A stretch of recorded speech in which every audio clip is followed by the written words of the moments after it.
And welcome to the Nine-Sided Circle and our regular Sunday talk. I am one of your co-hosts. I am Mushtaq Ali.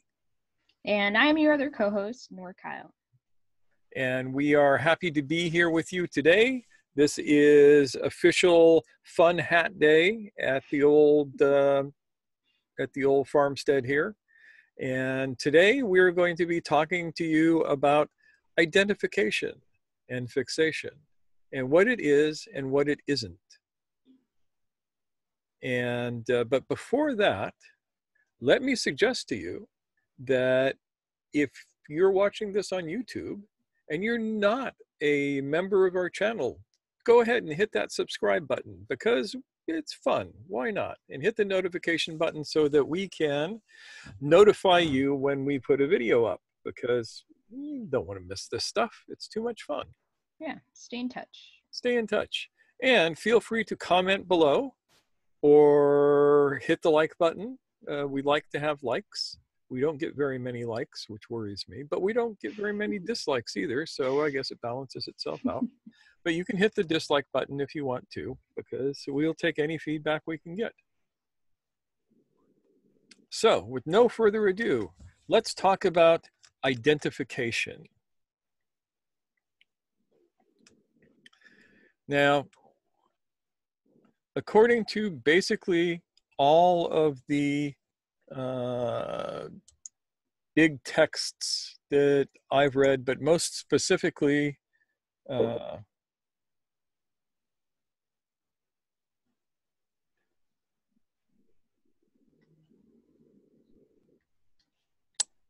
do we say it? So let's look at the Yoga Sutras.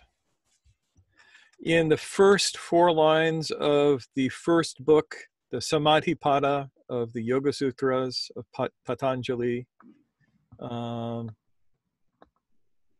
it says, here's what yoga is. Yoga is the stopping of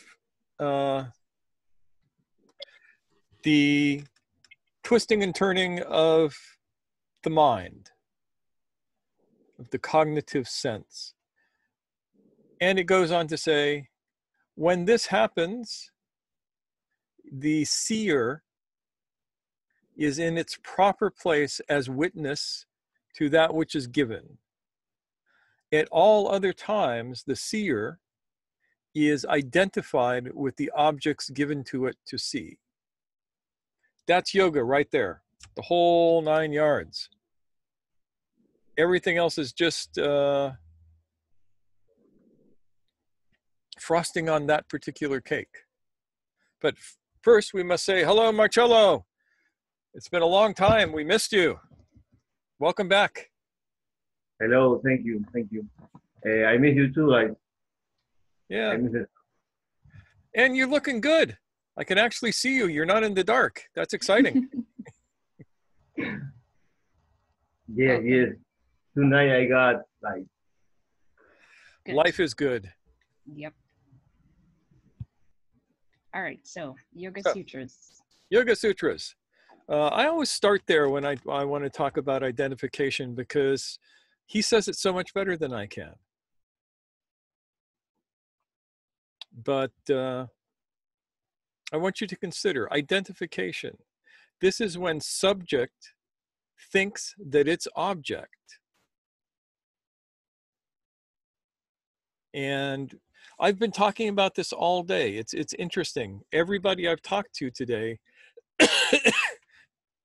in one way or another, this has been the topic of conversation. So I figure this has to be what we're talking about tonight.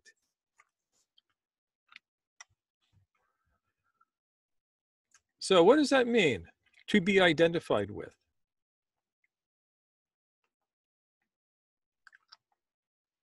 We do it every day. Every single day we identify. And there's even a thing in linguistics called the is of identity. And you write that out. A is B.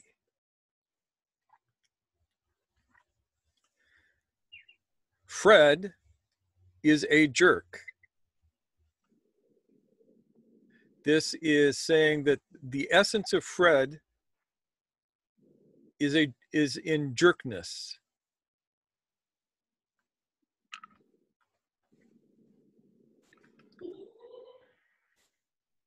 So what do you think that means for you? If you identify yourself even in your language with things, I am a doctor, she is a lawyer, he is a butcher, she is a baker, that one over there is a candlestick maker, is a. It could mean you're ignoring other possibilities. Yeah, you're definitely doing that.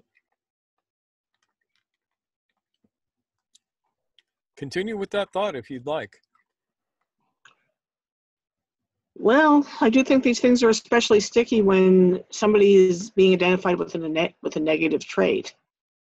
Yep. Also with positive traits, but the negative ones can really hurt. Mm-hmm.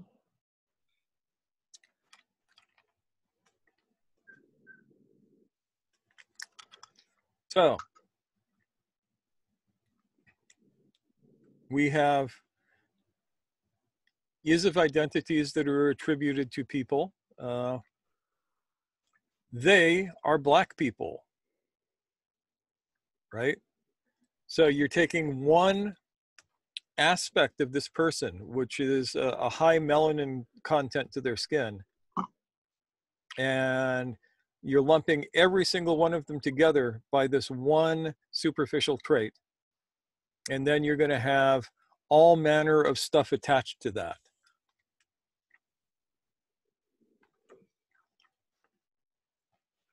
So at that point, it even gets dangerous. Yeah, And, it does get dangerous. yeah.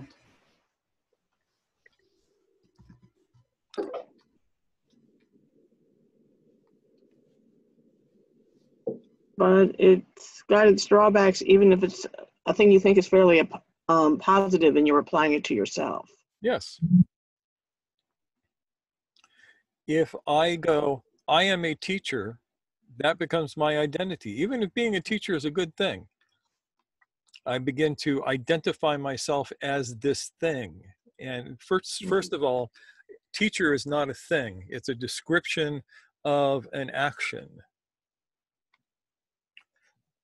It is a person who is in the act of teaching. Right now, at this very moment, I am in the act of teaching. I'm not a teacher, I'm just in the act of teaching. When I shut up, then I am no longer in the act of teaching. I might be in the act of listening to one of you who is also teaching. Could happen. Stranger things have.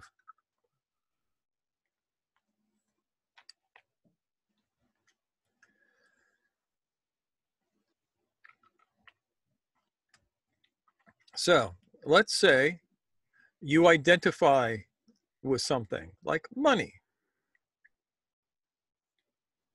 And you identify that with that negatively, like I'm poor. I have money lack. If you say to yourself, I am poor, that's attributing an essence to yourself, as opposed to, at this moment, my bank account doesn't have as much money in it as I would like it to. Which I can tell you for me is pretty much every day. But it doesn't make me poor.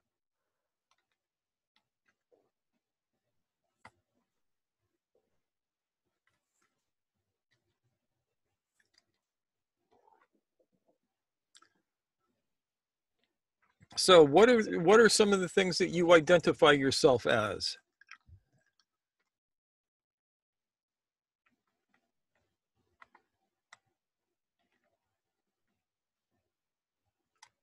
Were you raising your hand, Noor? I wasn't, but sure, we can talk about that. What's one?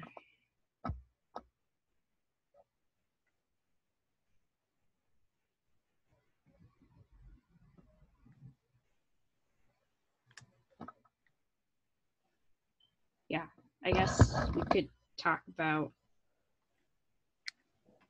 you know, I am blonde as opposed to I exhibit blondness.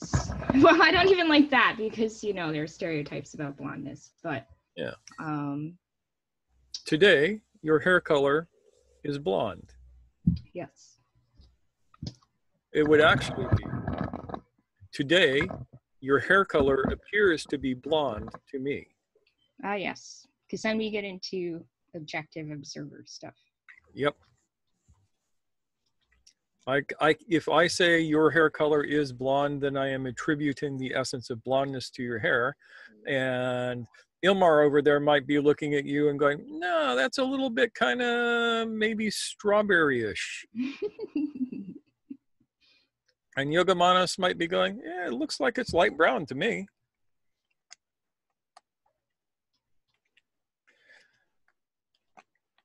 But identification is sneaky and insidious because when we talk about it, we think it's one thing, but when we do it, it turns out to be actually something else. One of the problems strikes me with that whole identification thing is, I mean, take your being poor example.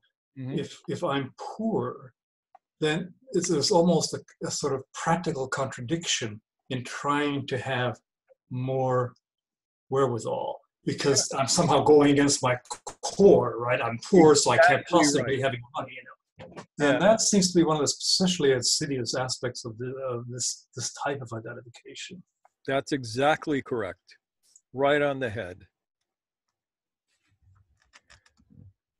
And people who experience that, you can give them huge amounts of money and they will still feel poor.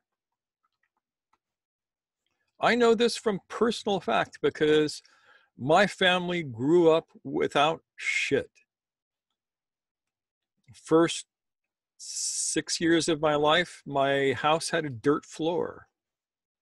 We got indoor plumbing when I was 10. We got electricity when I was 9. For the early part of my life, I got to schlep water with my older family members who could actually lift the damn stuff. But I would go and hold the hose and everything to fill up the barrels. And we didn't have any money. And I constituted myself as poor. I identified with poverty. You know, I would say, I am a poor person. And that affected me. It was for the early part of my life. There was a point in my life where I was making in 7 figures.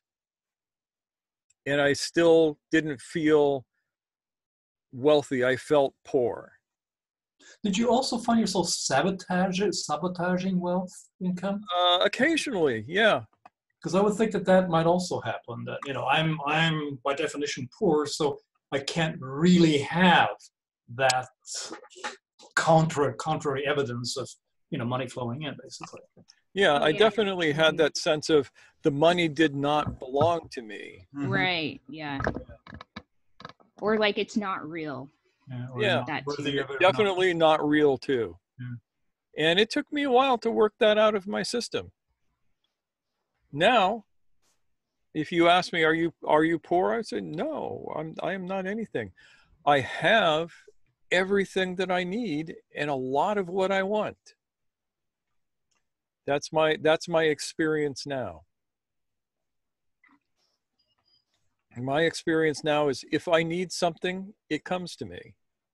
If I want something and that want is in balance with who I am, it comes to me. And how did you make that shift in mindset? I mean, that's obviously a critical shift in mindset. It started with a guy by the name of Leonard Orr. I don't know if you know who he is. He's the guy who developed rebirthing, and he was also into abundance consciousness. And so when I was hanging out with him back in the 70s, he was always working on how do I get around poverty consciousness? How do I break poverty consciousness? And he had many successful, if clumsy, ways to do it. It was all done by sheer main force, you know, repeating aphorisms to yourself and stuff like that.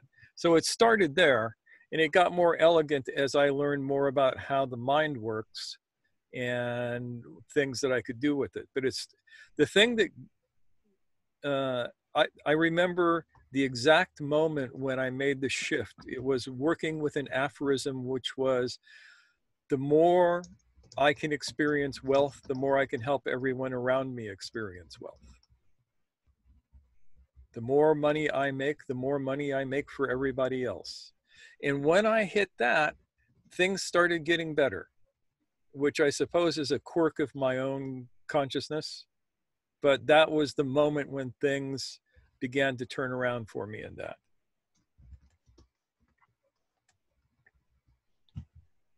And Leonard came up with those, and he had a whole series around that.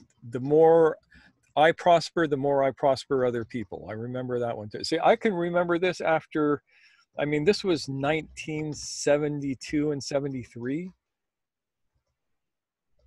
thereabouts. And so it obviously stuck with me. Yeah. And I think for me, it was the idea that I could have wealth without greed, or I could have what I needed without somebody else lacking in what they needed. I think that's a big part of it. When you experience a lot of poverty in your life, you're thinking about who else is suffering as a result of this, or when you finally come into some kind of gain, on whose back is this being achieved. But then you realize it doesn't have to be that way. I wonder if, I mean, it almost sounds like underlying that identity with being a poor person, there's an identification with being a good person. In other words, I can't, what? There's always that, I'm pretty sure. Right, you know, in the sense of, you know, I can't acquire more money if it's going to hurt somebody else, basically. Yeah, it's like a martyrdom. Yeah, a little bit of that. Yeah, or I am moral because I am poor, but I am moral. Yes, Mhm. yes. And for me, breaking that particular cycle was the thing that got me out of that whole mindset. Mm. So, identification. So we have Yoga Manas. He is an osteopath. Is he an osteopath? No, he does osteopathy. Almost. Yeah, you're Not doing yet. it. You're just not graduated from the course yet.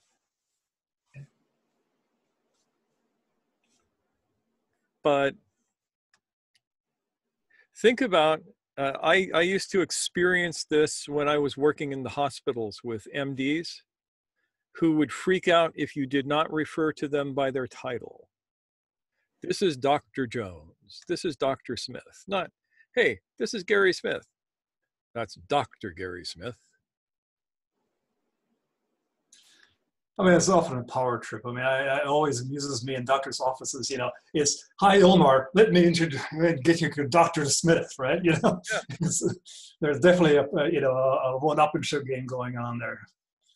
Yeah, and then, I mean, there's also the fact that asserting your authority puts you in a different light. Like if you're a person of color or a woman or whatever, again, identification words, but we interact with the reality where these things do impact us. And so mentioning those status markers, so-called, has impact on people.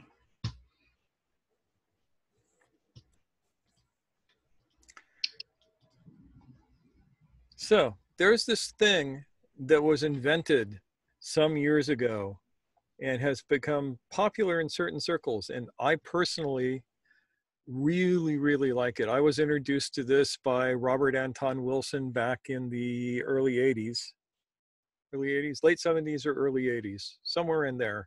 It's the idea of E prime, which is English without the is of identity. And this is something I've talked about this several times today. It's really a lot of fun. I like that. So, the Indo-Iranian language group. We used to say Indo-Aryan, but first of all, it's not accurate.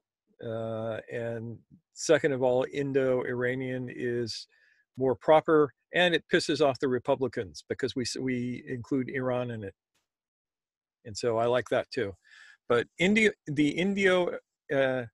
Indo-Iranian language group includes everything from Sanskrit to English, German, all of the Germanic languages, all of the Latin languages, all of the languages that emerged from you have Proto-Indo-Aryan and Proto-Indo-European, which is a subgroup of the Proto-Indo-Iranian, but they all have some traits in common. And they're all object-oriented languages. And that means it's really easy to talk about things. In English, for instance, I can talk about things. I can turn verbs into nouns very, very easily. Love is considered an abstract verb or an abstract noun in English, which means it's a thing. But you can't show me love. You can't point at it and go, oh, there's love. It's laying on the table. You can't give love a paint job.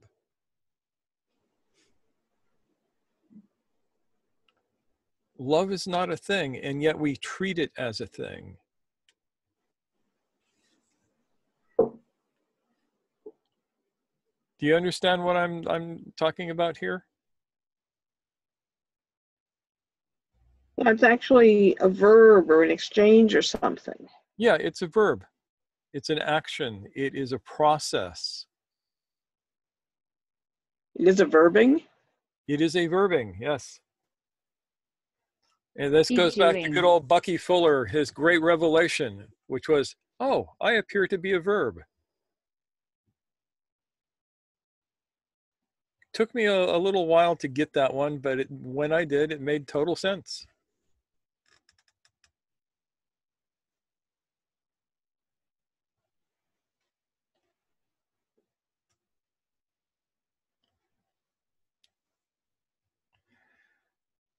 So when we turn an action into a thing, then we can identify with the thing and fixate on it.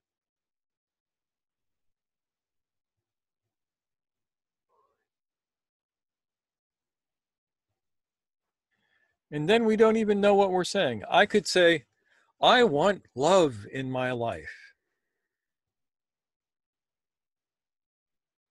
Think about that phrase, I want love in my life. What does that mean? Do I get it by mail? Do I find it under a rock in my garden? Where would I put it once I have it?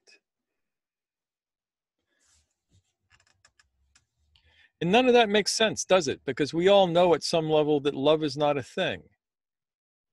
You cannot put love in a wheelbarrow. You cannot buy love a plane ticket. So what could you say that would be true?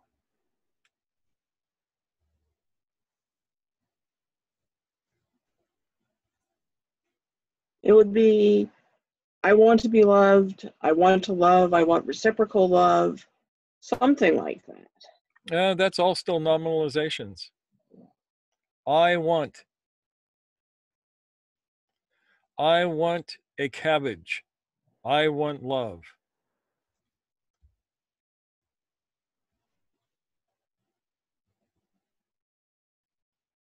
I did say to be loved, which is more of a verb. It's getting there.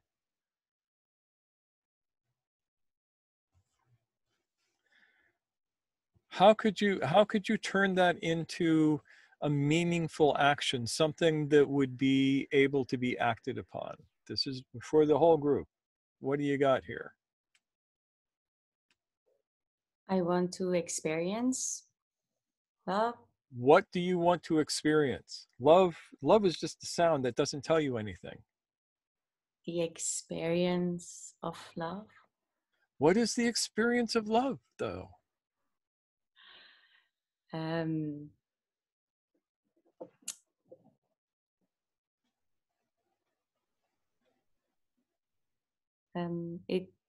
It's an accumulation of few things. Yes, Number. it is.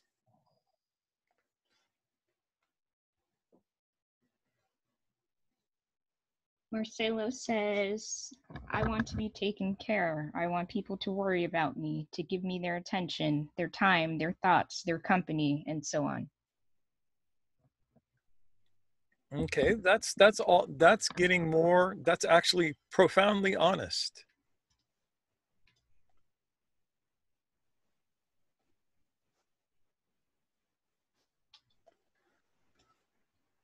So this gets into the question, what? He just says, not me really, but you know. Yep. This gets into another question of, what do you mean when you say love? What do you mean when you say any abstract noun? So let me tell you a story. Years and years ago, many years ago, when I was but a young lad coming up in the world, I had a girlfriend, believe it or not. And we lived in, actually we lived up here in the Bay Area. And we decided to go on a vacation and have fun. I said to her, let's go someplace and have some fun. And she said, yeah, let's go. And she said, where do you want to go? And I said, let's go to Santa Barbara. I did my undergraduate studies in Santa Barbara, and it's a great town. There's lots of fun to be had there. And she thinks about it. She says, yeah, let's go have some fun. So we drive down to Santa Barbara. We get a nice hotel room, and then I take her to the art museum, then to the Museum of Natural History, then to the Mission Santa Barbara, and then to the Arboretum, the outdoor gardens, looking at all of the beautiful plants. And she, at the end of the day, she says, okay, when are we going to have fun? And I'm like, damn, I was having fun. I was having lots of fun. You're not having fun. No, that wasn't fun. What's fun? Fun is going to the beach. Fun is laying in the sun and then splashing in the water. And I thought, oh yeah, Santa Barbara has a great beach, doesn't it? I totally forgot about that, because laying on the beach is not particularly fun for me. Going to a museum is fun for me. Haunting a bookstore is fun for me. For her, those things were not fun. This is called a complex equivalent. So my complex equivalent of fun was very different from hers. Finding this out, we reevaluated and we made sure that she got plenty of beach time and lots of lazing about and splashing in the water and all of that kind of stuff. And I got plenty of time to haunt my favorite places. And we both had fun, and we actually shared in each other's fun. I could enjoy her enjoying the beach, even though I don't particularly care for the beach, and she could enjoy me enjoying the museums, because she didn't particularly care for museums, but she saw how geeked out I got. And because we could define what fun was for each other, we were able to transcend what could have turned out to be a really unpleasant situation. Does that make sense? So, what is fun? What is love? And the answer is not what is love, or the question is not what is love. The question is, what is love to me? When I make the sound love, what does that represent? What is the complex of interactions that that represents? And that takes it out of the thingness, and that takes you away from identifying with an object. It's a very interesting practice.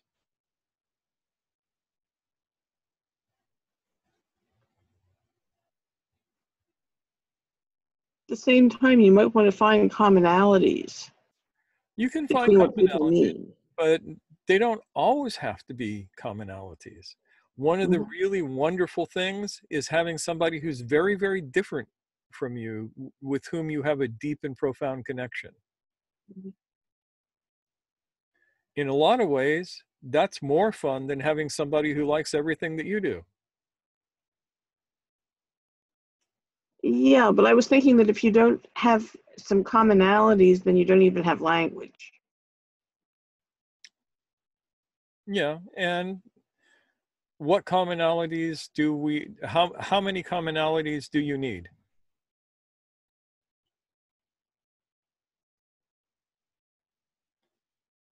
I don't know if it quite parses out like that, but I was thinking about those public service announcements about how love shouldn't hurt.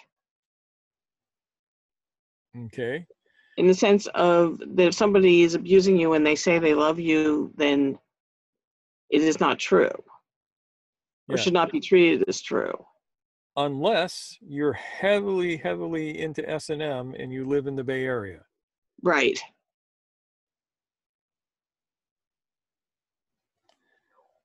So there is a saying where I come from, which is love is behavior.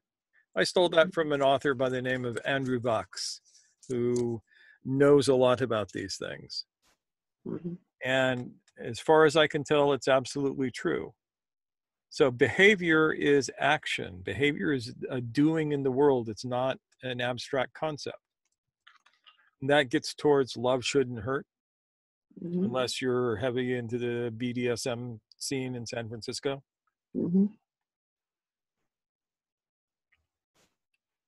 But even then, it's consensual and everyone's on the same page, which is part of the doing of what love is. You know, if people want to define it as, you know, an exchange of bondage and domination and submission and all that stuff. But it's still an unobjectifying. God, the words are just running away. Yeah. But English sucks at this. yeah. Yep.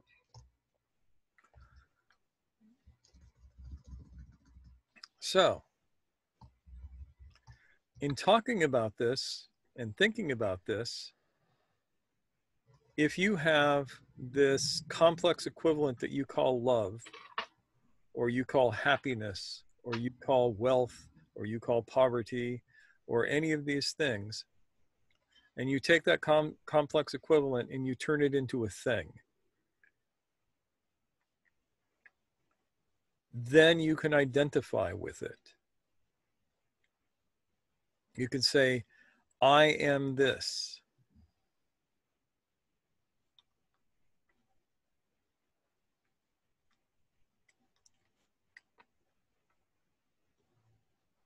And that's limiting. Yes. Yep. And it makes it so that things will never, ever actually work the way you'd like them to. Unless you would like them to fail all the time. Because that'll work. Say more about that. If you have something as an identification, you will never get that. Because that doesn't actually exist. Love as an object does not exist. There is no such thing as love. There is no such thing as happiness. You can take a person and completely dissect them, and you will never find one iota of happiness in that person. You cannot look into a brain and find sadness. These are not things.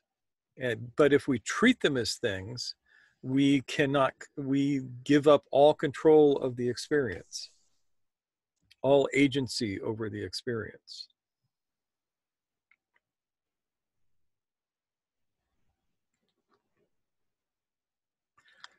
If I say, I am sad, I have no agency over that.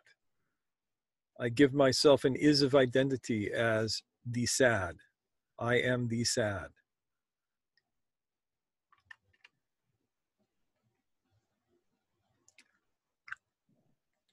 If I say, in this moment, I have certain thoughts that when I look at them and experience them, I feel a certain sense of sadness manifesting in me, then I am not identified with it. I'm just describing a momentary experience, which in and of itself may not make a complete change, but it's the start of it, in my experience.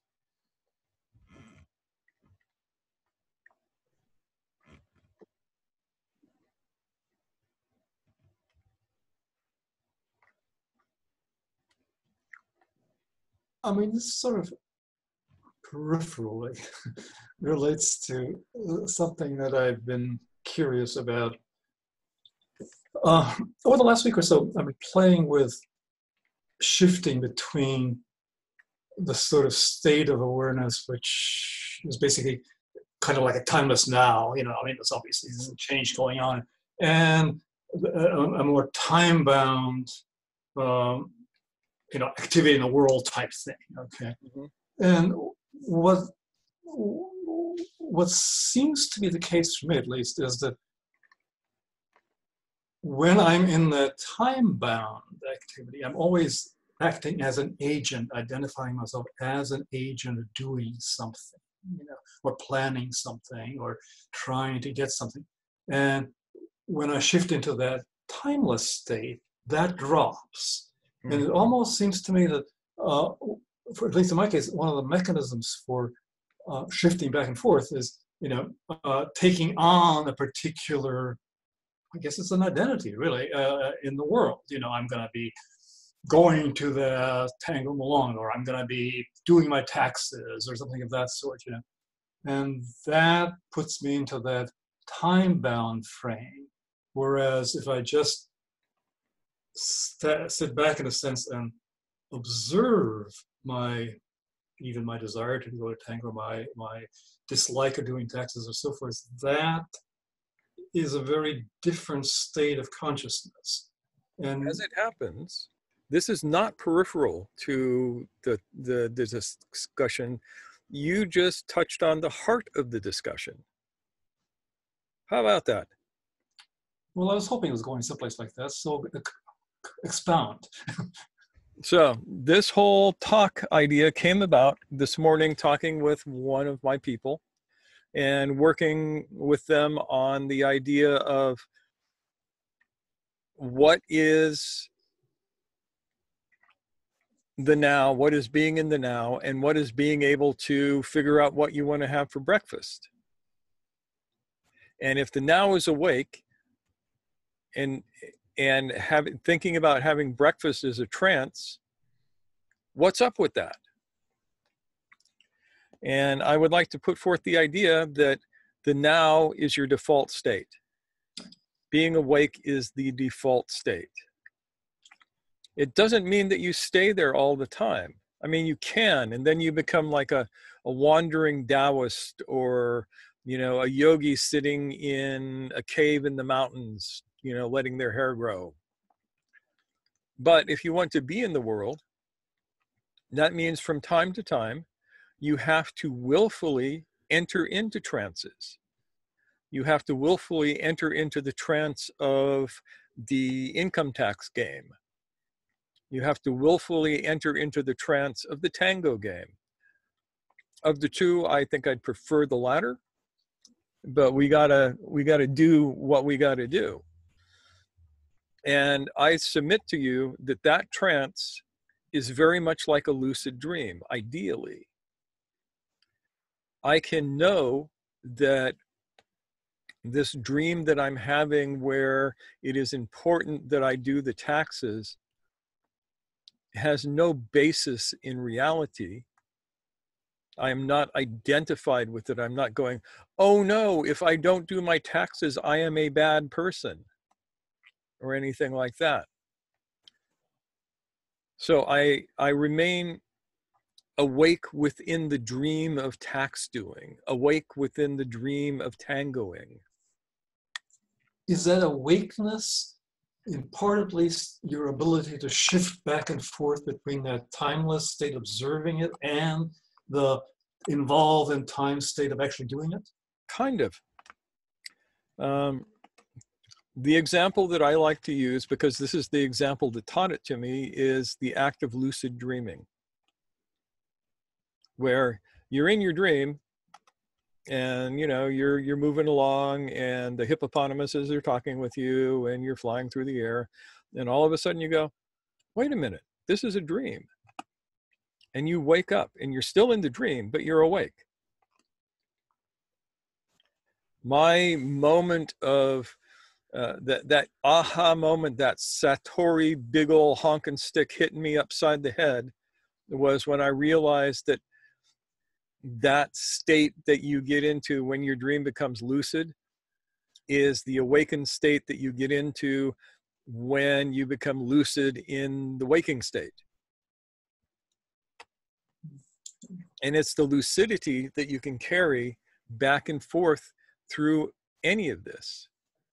Because if we're going to be in the world, we have to do the things that are done in the world, like our taxes. We have to play the game. We have to Yeah. go along with the rules, even if it's not something we see as the ultimate reality, correct? Yeah. But the critical thing here is to, if I understand it, is that you're bringing that lucidity that you experience cleanly, at least I experience cleanly in that now timeless state, you're bringing that same lucidity into the action world. Yes. Okay. Okay. Yeah, and this is not a new idea. The Bhagavad Gita describes this perfectly, and it's my favorite section of it. When Arjun looks out and he sees his family on the other side, and he realizes that this great battle is about to start, and everybody's going to kill everybody, and it's going to really suck. And so he just collapses in his chariot. And Krishna, who is his chariot driver, who just happens to be God, conveniently, starts explaining to him how things work. And when Arjuna says, what do I do? He says, act and be unattached to the fruits of your action. And that's a major part of it.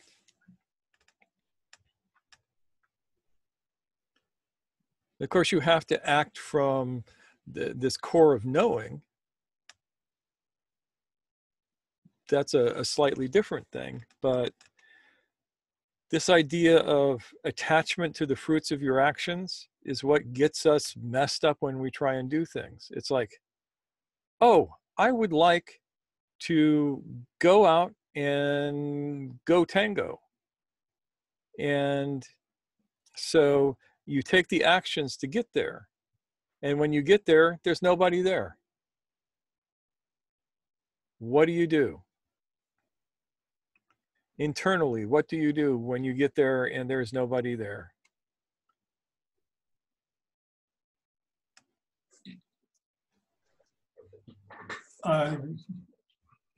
Not having experienced that particular scenario, but I would assume I would get pissed off. Yeah. Yeah, and that's being attached to the fruits of your action. Right. I was expecting it to be there. It was not there.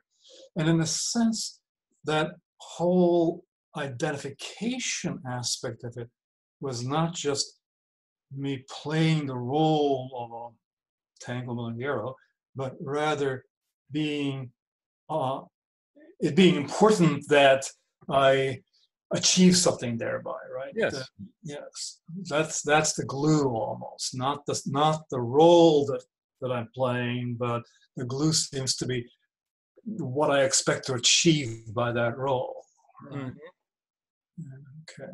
And this is one of the secrets to the greatest of all the secrets, the secret that makes the secret look silly.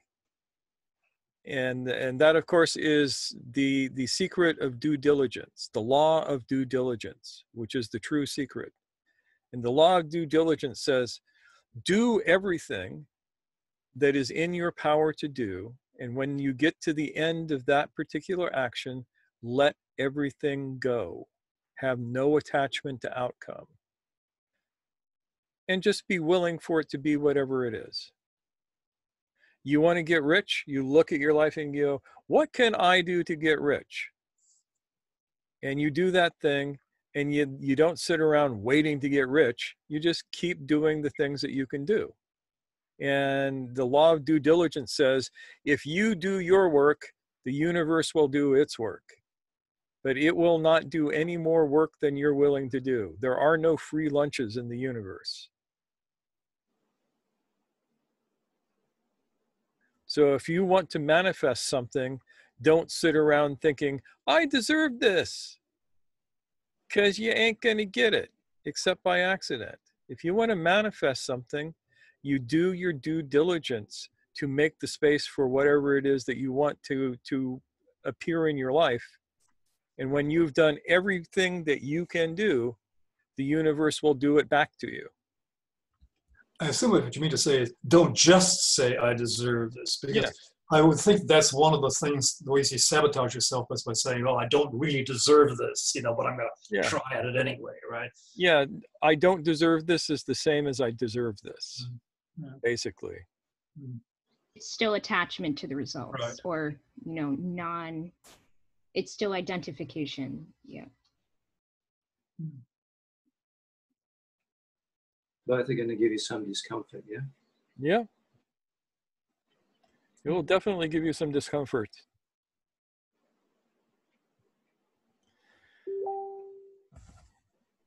So, what do you think?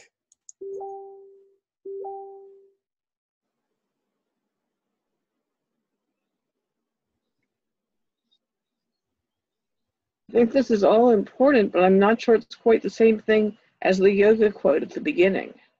And I'm positive that it is. Well, I mean, like the thing with love, that's not a sensory input that you're hooked on. It's a vague abstraction that you're hooked on or something. It's an object. When you say love in that way, it's an object. It is an object given to your consciousness that you can identify with or not.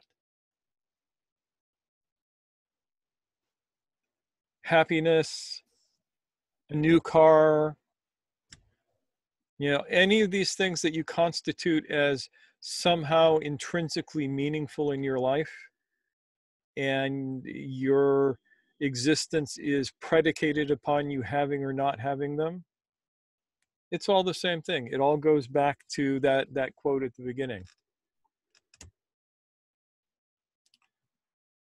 And this is hard for people to get. This is a bottom line kind of thing for a lot of people when you tell them you need to not be attached to the objects of your consciousness.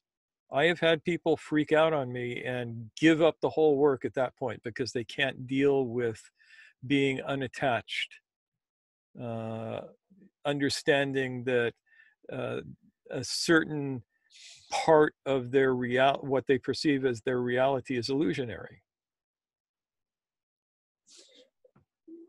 Yet that timeless state, that now state, is an unattached state. So Yes. if you can, and you keep telling people all the time, well, are you awake, right? Which essentially bounces them into that now. So, I mean, you're giving them the taste of that, or giving us the taste of that all the time, right? Yeah. So what makes it so fearful then for some people? That's a damn good question.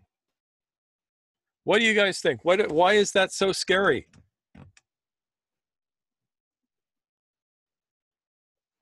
And I know it's not as scary for you guys as it is for a lot of other guys because you put up with me.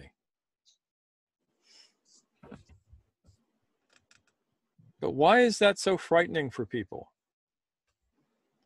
Because you can't control it. What?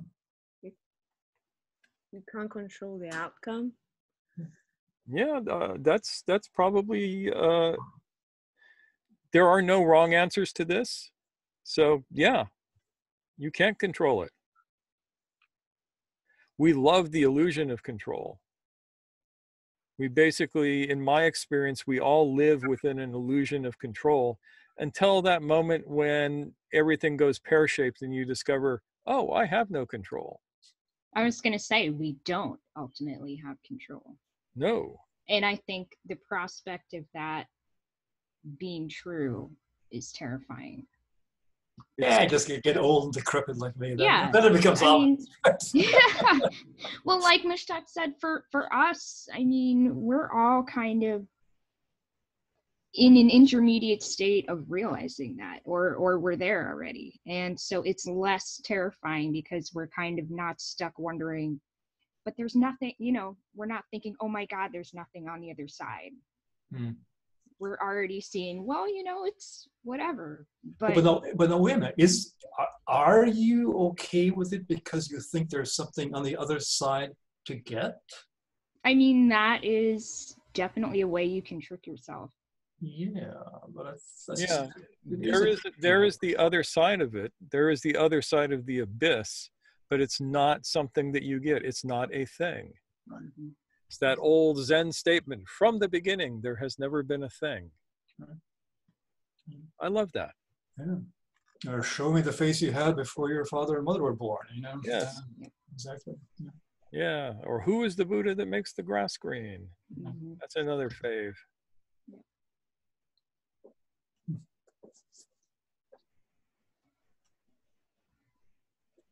But illusions themselves are very enticing. Yeah. Yep. Well, they are, aren't they? I mean, that's why we pay for entertainment, right? Yep. I mean, we put out good money for illusions. Mm-hmm.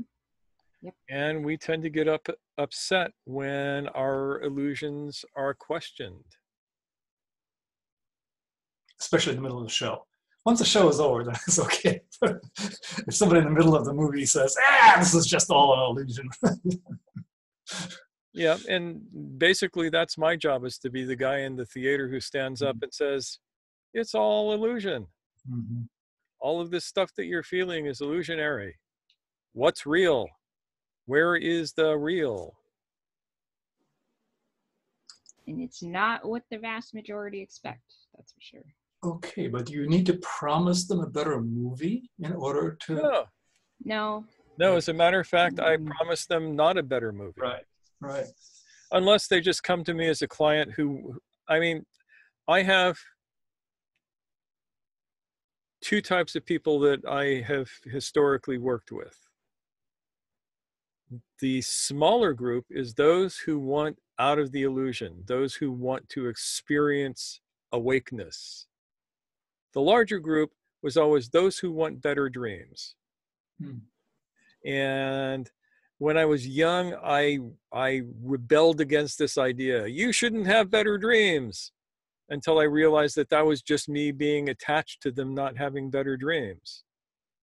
And then I took a breath and I went, oh, that's what they want in this life, is better dreams. I know how to help them with that. I would be a bad person if I did not help them have better dreams, if that's what they want. And so the people who have always paid the bills are the ones who want better dreams. The people like you, you're like, you're a losing proposition, right?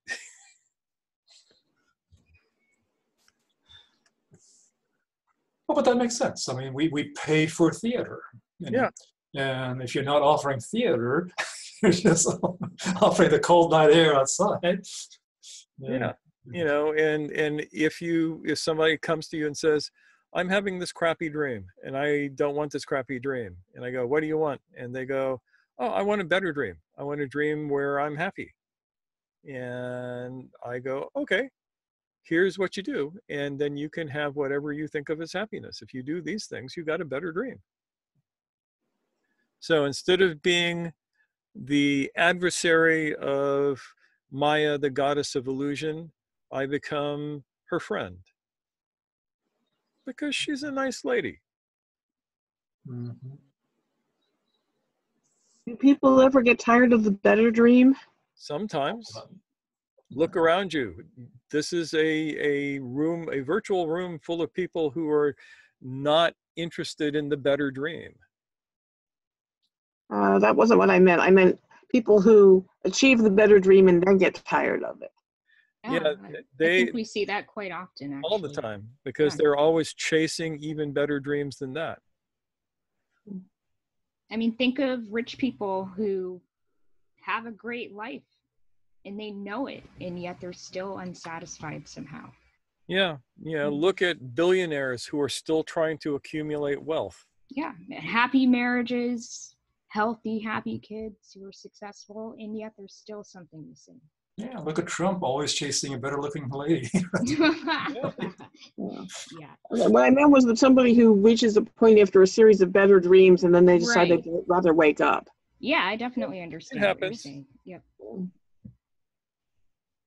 And maybe that's what's required also for some people, that you actually experience having better and better dreams until the whole sphere of dreaming is no longer that fascinating. Yep, and I am perfectly happy with people taking that route. When I was young and foolish, that route offended me. But that was because I was young and foolish. That said something about me, not about that route. That route is as good as any other route. So consequently, I have no problem with people wanting to have all the good dreams that they want. Why would I want anybody to have a nightmare?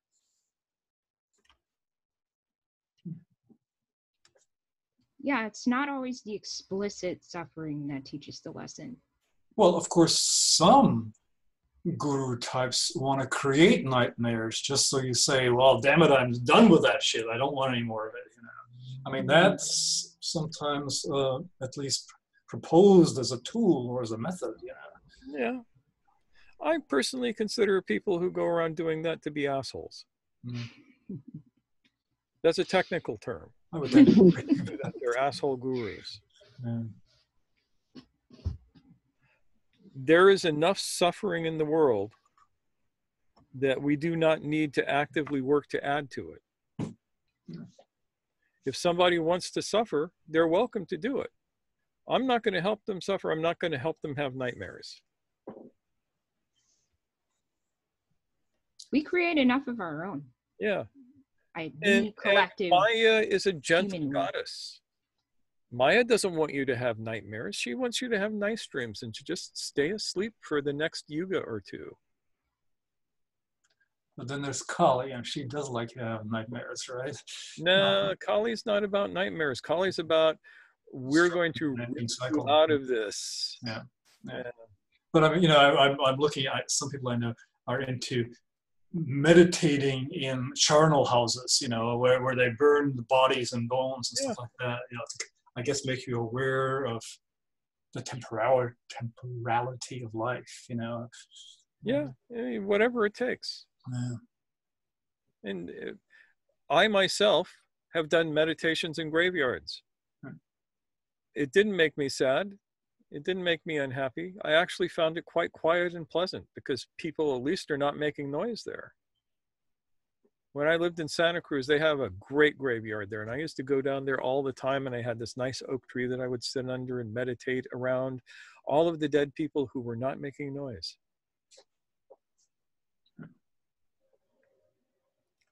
So, meditating in a charnel house, you can do that.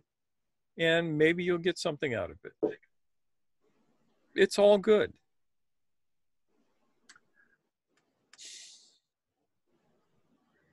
But it's not all good, is it? I mean, there is, don't we have a justified sense that certain methods are more workable than others? We certainly have that sense. I don't know if it's true. Well, that's what I was wondering if they have a justified sense of that or not. Yeah. Do you think it's not true? In Do you think the words of the enlightened being Morticia Adams, what is good for the spider is madness for the fly. What's the perspective that you're looking from? well, the perspective, at least I think some of us are looking for here, is the perspective of being in a reliably awake state, right?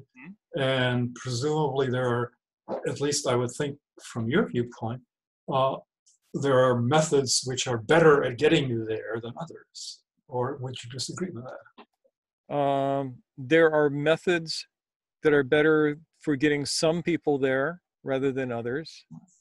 The method that works for person A might not work at all for person B. They might need a different method. Methods are just tools. I don't worry so much about methods. I am convinced that the universe will provide me with methods as I need them,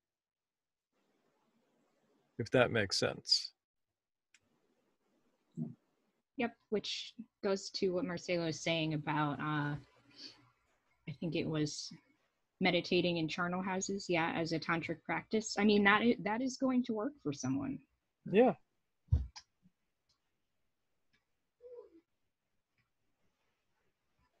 Well, I'm glad you prefer stories to charnel houses. Yeah. It's definitely more entertaining. And the people who show up here, if they stick around, are ones that are not particularly interested in charnel houses. Yep. I mean, Sufis are known for meditating in graveyards, but it's not about dead people. It's about, oh, if I'm here, nobody's going to bother me for a while.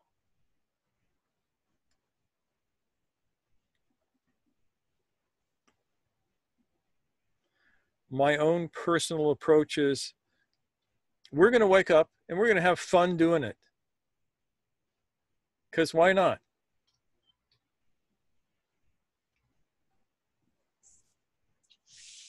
But don't you have to suffer in order to get some things? No, you have to suffer in order to get some things. I don't have to suffer.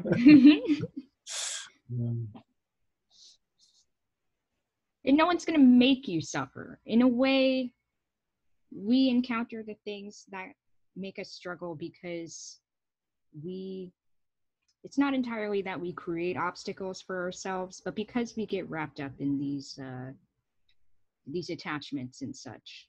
It's just kind of a natural reaction to that, is for these obstacles to be created by those attachments.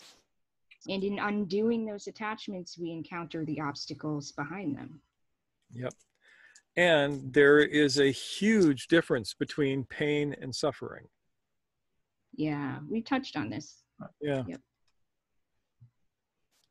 Anybody can experience pain. Anybody can find themselves in a very painful situation. What you do with that internally determines whether or not that pain is suffering.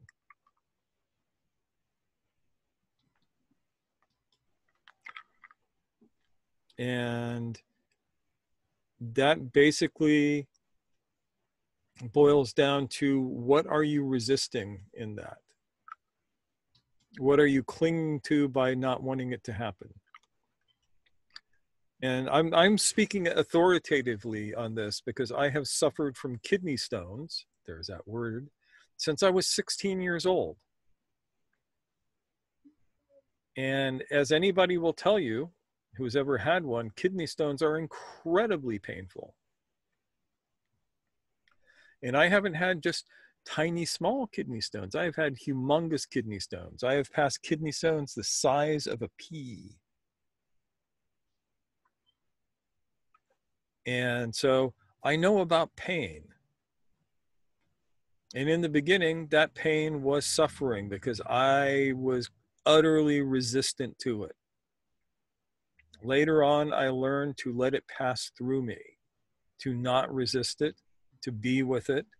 It still hurt like a son of a bitch, but there's a qualitative difference between pain and suffering. And when you were suffering, to bring it back to the topic we started with, are you at that point identified with something? Is Yeah. that what underlies the suffering? Yeah, you're identified with the pain and the not wanting the pain. And, you know, this is not any idea of mine.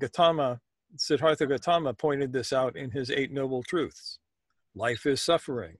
Suffering is caused by attachment. Get rid of your attachment, you get rid of your suffering. It doesn't mean you get rid of your pain, but you get rid of your suffering. They're 2 different things.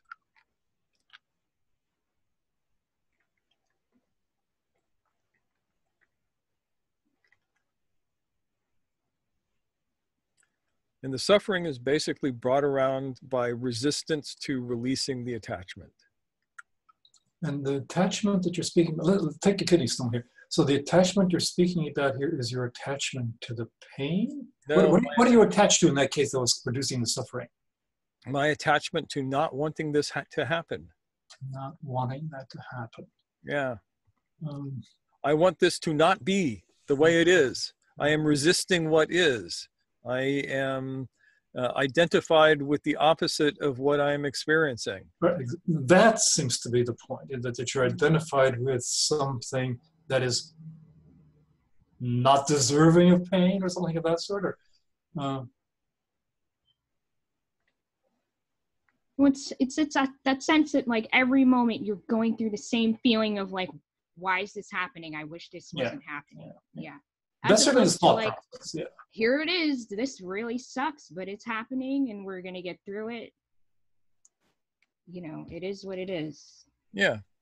And it can even go to the point of it's happening and I might not get through it.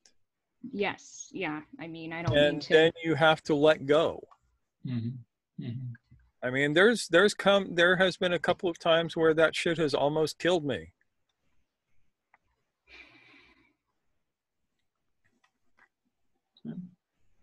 And, you know, I was able to go, okay, if this is time, then I'm going to try and be completely awake to this. I have this pain, which will help keep me awake. I ain't going to fall asleep, that's for sure. Yep.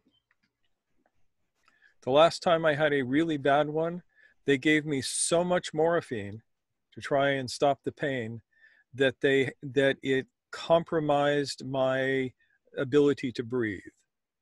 Mm-hmm. And that's a lot of morphine.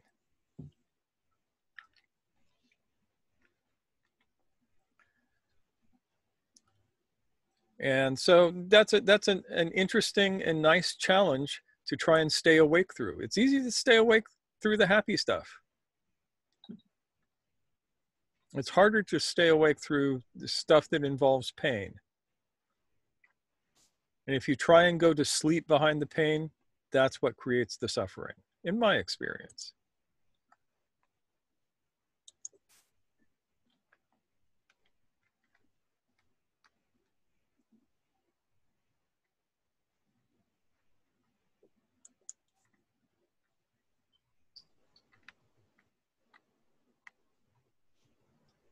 And to be clear, we're not talking about not taking the pain meds. It's just about not fighting the experience of the pain itself. Like, you know, like I said, asking those questions over and over again. Why is this happening? Why is this happening to me? I wish this weren't happening. You get the drugs. You just have to sit with that experience without the tape playing over and over.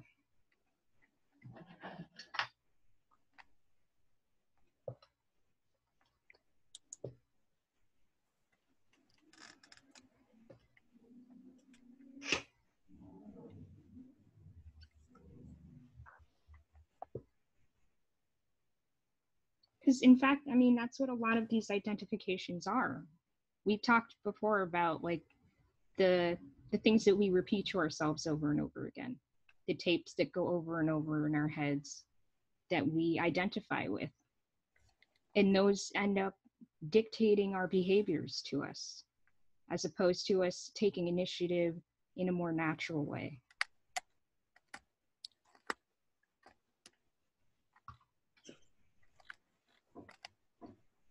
Yeah, and That's certainly a thing that, at least in my sense, brings me out of the now state is usually a thought about what action I should be taking or something of that sort, right?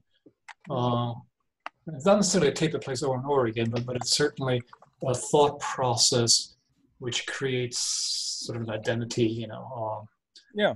taxpayer filling out the identity. And yeah. it's, I mean, at the present time, there's nothing like that there. I'm just watching butterflies in the flowers, but that thought comes in, and that is what brings me out of the watching butterflies state into the What if you can take that state into what you're doing? Right, exactly. Take the state where the butterflies are into the state of trance that is required for doing your taxes. And trust me, it is a state of trance. Right. And what exactly would that feel like? I mean, one way of thinking about that is that. What would it feel like to whom? To me, to the agent engaged in filling out a taxes. In other words, is it a temporary flipping back into the now state? Well, I mean, in the now state, you're there all the time. That's the thing. I mean, that's for me, it feels like a lucid dream. Yeah, see, I haven't had lucid dreams, so I don't have a good thing to compare that. Yeah, it is. Oh, I'm in a trance, and I know I'm in a trance, and I need to be in this trance so that I can have this dream where my taxes get done.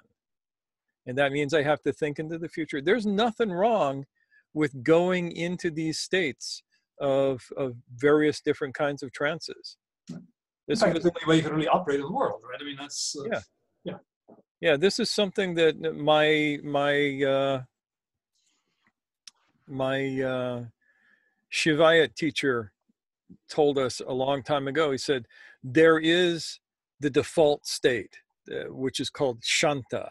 Shanta means tranquility, peace, calmness. That's your default state. Mm-hmm. And from that state, you hit all the other states. You go and you visit them as necessary. Nothing wrong with that. And then you return to the default state. Okay, now exactly what does it mean to say that's the default state? Does it mean to say it's always constantly there, or is it all? That is the natural state. I'm sorry, what? The natural state. I know, but that doesn't really tell me much. I mean, what does it say to be a natural state? It's the state that you would be in if you didn't have all of your shit. Okay. But I guess my question is that a state that's always present but covered up in some way? Or I don't know. Hit the state and then tell me. How do you experience it? I guess I experience it as something that's not newly created, but something that's has been there all the time, but I've been kind of ignoring it almost. You know? Then that's what it is for you. Yeah. That's how you understand it. And that's as good an explanation as any. If I have a different explanation, a different understanding than that, it doesn't matter. It provides a different perspective, though. It provides. But it's just my story, and it would not be the one that works for you. You've got the one that works for you. Stick with that sucker. Yeah, but I'm perennially curious. Okay, but all right. No. All right, so that's pretty much what I have to say on the subject. Now is the time for questions. Open up those mics. Tell us things. Ask us things. Teach us. You all know things. I want to know what you know. Yes. I already know what I know, and I'm bored with it. What are you thinking about, Mr. Key?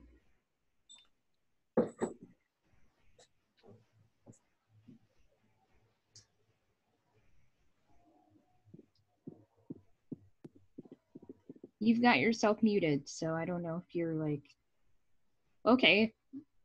Yogamana says something to say. Okay, go for it. All I did was unmute myself. I actually hadn't gone now. Well, maybe I put you on the spot now, buddy.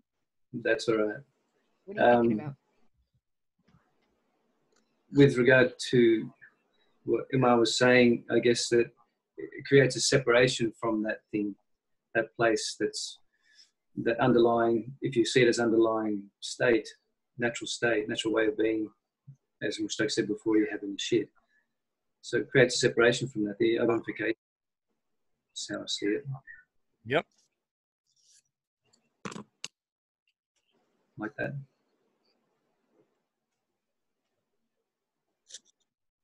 I think that's what Nancy said, something on those lines as well earlier. I believe so. Yeah, something along those lines. Nancy? Unfortunately, I spaced out, so I'm not sure what I am supposed to have said. It was something brilliant, trust me. You can always go back and check it out. But yeah, there's one thing I was thinking about, though, is that one of the issues might be, in some cases, a bad or potentially bad thing happens and you make yourself feel worse because you're afraid that otherwise it won't be taken seriously. Yeah, Yeah, that can be a real thing.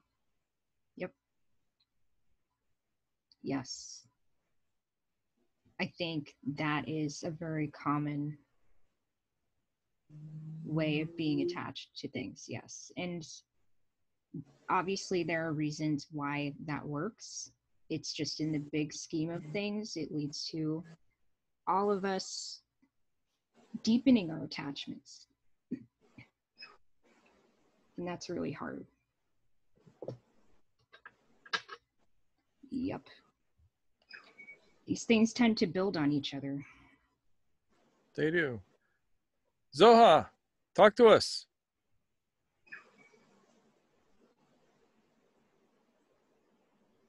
Where are you? Where is that girl?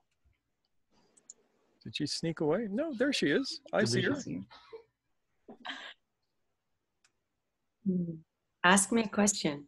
I just did. What do you think about all of this? What is your thoughts? What is your opinions? I think it's the trouble that the identification, as I understood it, the trouble that it gives us is it's quite near to my experience. The always talking voice that's associating and absolutizing attributes to things and people and myself. That's my take on. And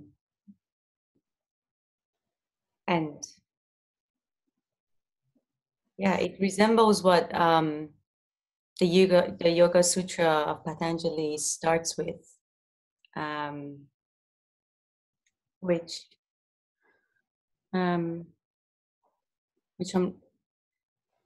kind of talks about the patterns of consciousness and how we can be carried away by those patterns. Yep.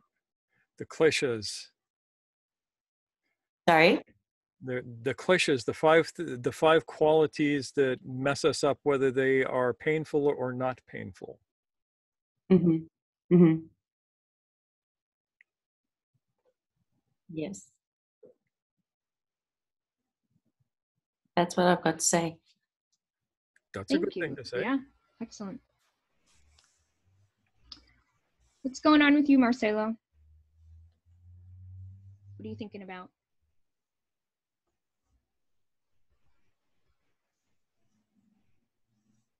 Well, I can say anything in general, but I'm passing through this situation in which I am identifying myself with some thoughts about a past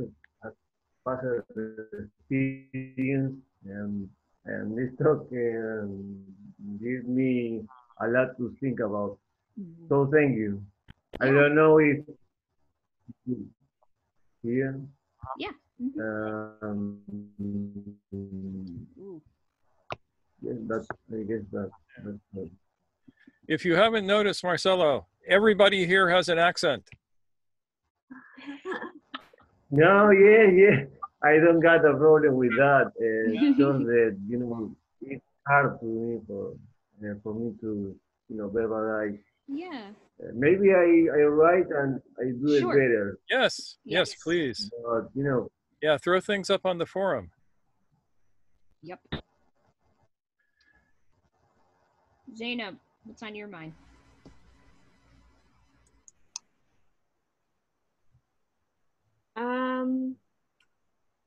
For me, catching myself in the pain could sometimes be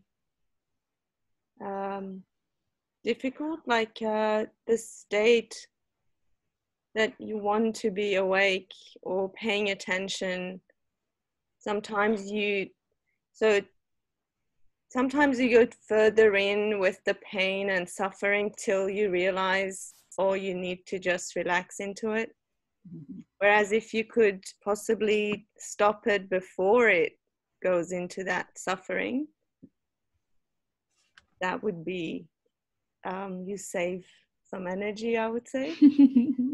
Potentially, yeah. Potentially. Mhm. Also, just have a question Sure. If I explain it as in like not giving up as being awake, but letting go of the outcome, does that make sense? Like not giving up? I think it makes sense. Yep. Yes. Yep. Yeah, that goes to the act, but don't be attached to the fruits of your action. Mm-hmm. Yep. And Because Krishna, being, the avatar of God and all that, he's probably right about that. Oh, okay. So we have a good question from Mr. Keem, who asks, is there any such thing as one being attached or identified to being awake? Oh, yes. Oh, yes. Damn, that's a whole subject. Yep. It gets us into the whole concept of spiritual bypassing. Yes. Yeah. Oh, God. So yes, there is absolutely being attached to being awake. And when you are attached to being awake, you ain't awake. You are not awake. You are causing suffering to yourself. Yes. Yep. You. And it's a very insidious personally. thing. Yep. Yes. Ugh. A lot of people get stuck there. Yeah. They want to be awake so badly that they get stuck in the rut of just, Yeah. being stuck in not being awake. And it sure creates a nice money channel for some people. Yes, Yeah. exactly. It creates a lot of suffering for you. I experienced that because my first awakening experience happened when I was way too young for it. There is no way that it should have happened when it did, because I was in no way prepared for or developed enough to deal with the shock of waking up. And so for several years, I went around going, I want to get back to that state. I want to get back to that state. I want to get back to that state. And you know what? As long as you're doing that, you can never achieve that state again, because that state ain't back. There is no back. You're just looking at this idea in the past. And it took me a while to work that one out. Finally, I did. And it was like, oh, that's right. You cannot be in the now by thinking about the past. You cannot be in the now by wanting something that you had some time before. You can only be now here awake by being now here awake and letting go of all of that stuff. But I had to do a lot of growing up in order to get to that.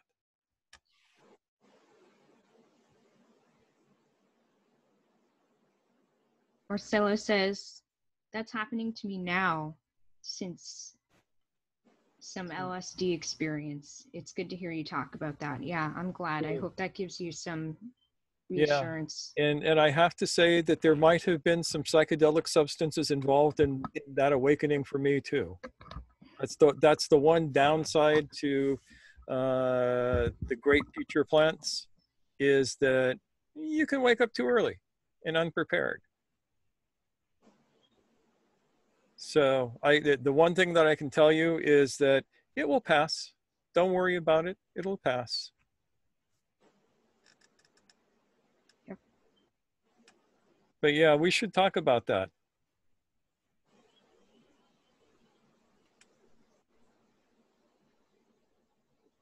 Yeah, I'll make a note. Make a note, yeah. I mean, the one thing that you got going for y'all here is that between Noor and I, we have gotten to where we are by making every possible mistake first. It's that process of elimination. When you've done everything wrong, what's left has to be right. More me than her. She's smarter than I am. Pacing oneself.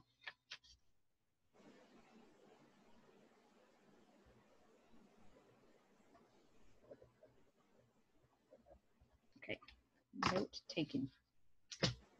So it is getting late. At least here, it's getting late. And yes. Yeah, this has been a really interesting talk. And excuse me, I'm glad you all were here for it. That means a lot. I'm glad we got to share this. And we will definitely return to this or talk about it in one-on-one sessions, because this is heavy stuff. This is definitely a core piece to the work. Yep. This attachment stuff is tricky. Yep. All right, so with no further ado then, I am going to say good night to you all, and thank you for joining us, and a tip of the hat to you all. And we are going to make the recording stop.